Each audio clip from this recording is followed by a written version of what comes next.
Cebu Integrated Transport Service Multipurpose Cooperative kon CITRASCO dili mosalmot sa National Transport Strike sa sunod semana. Ang CITRASCO ang usa sa mga dagko nga grupo sa transport sector sa Sugbo nga may 800 ka mga sakop. Suportado nila ang modernization program sa transportasyon. Apan gipangayo nila nga ma-release na ang Local Transport Public Route Plan kung TPRP. Aniya ang report. Giklaro ni Ryan Benjamin Yu, ang chairman sa CITRASCO nga di sila mosalmot sa gitakdang nationwide strike sa sunod semana. Gawas sa 800 ka mga PUJ members, aduna sab sila mga sakop sa taxi ug ubang modes of transportation, din 90% ang nagbiyahe sa intracity. Suportado nila ang modernization program sa kagamahanan. Gidugang sa opisyal sa CITRASCO nga dili nila gustong mahasol ang mga pasahero tungod sa transport strike. So dili ta muuyon ana because for one ang CITRASCO is pro-modernization.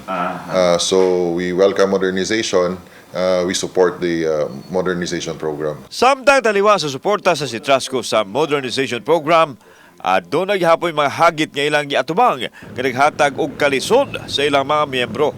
Usa nini ang kawalay Local Transport Public Route Plan kun LTPRP nga mao'y ilang maggamit unta alang sa gitinguhang cross boundaries sa mga sakinan. Tungod nini wauna sila mukuha og mga units alang sa modern PUJ. Nasayran nga mga LGUs ang mohimo og mga ruta sa ilang jurisdiksyon nga isukip sa idusong LTPRP nga aprobahan usab sa Land Transportation, Franchising and Regulatory Board kon LTFRB. Taon-taon na kuno nila kini gipaabot apan wa jud marilis.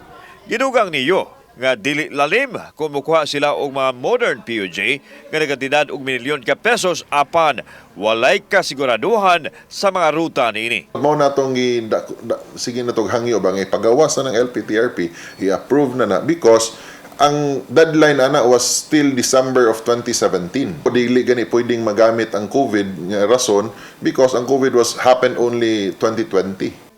Kauban si Clover Lumayag, ako si Alan Domingo. Balitang Bisdak.